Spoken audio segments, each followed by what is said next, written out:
హైదరాబాద్ లో Telangana excise STF టీంలు సంయుక్తంగా ఆపరేషన్ ధూల్పేట్ చేపట్టారు.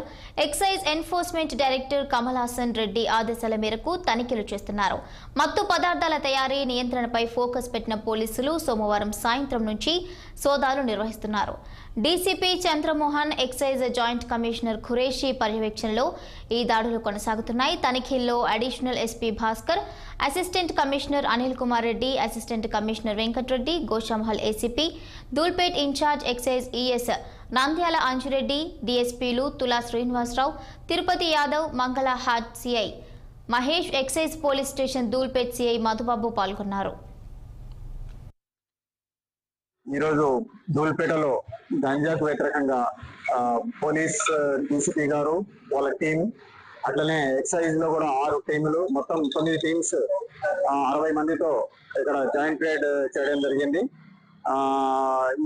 ఈ రైడ్స్ లో డీసీపీ గారు కూడా వచ్చారు, ఏసీపీ పోలీస్ ఏసీపీ వచ్చారు, మా దగ్గర అడిషనల్ ఎస్పీ, తర్వాత ఎక్సైజ్ సూపరింటెండెంట్ అంజిరెడ్డి వీళ్ళందరూ కూడా పాల్గొనడం జరిగింది. ఇప్పటిదాకా 4.5 నెలల క్రితం స్టార్ట్ చేసిన ఈ ఆపరేషన్ ధూల్పేట్ లో దాదాపుగా 64 కేసులు బుక్ చేయడం జరిగింది. దాంట్లో 294 మందిని అరెస్ట్ చేయడం జరిగింది. 305 కిలోల గంజాయి, తర్వాత 4.5 కిలోల హషీష్ ఆయిల్ కూడా స్వాధీనం చేసుకోవడం జరిగింది. నిజామాబాద్ జిల్లా నౌపేట్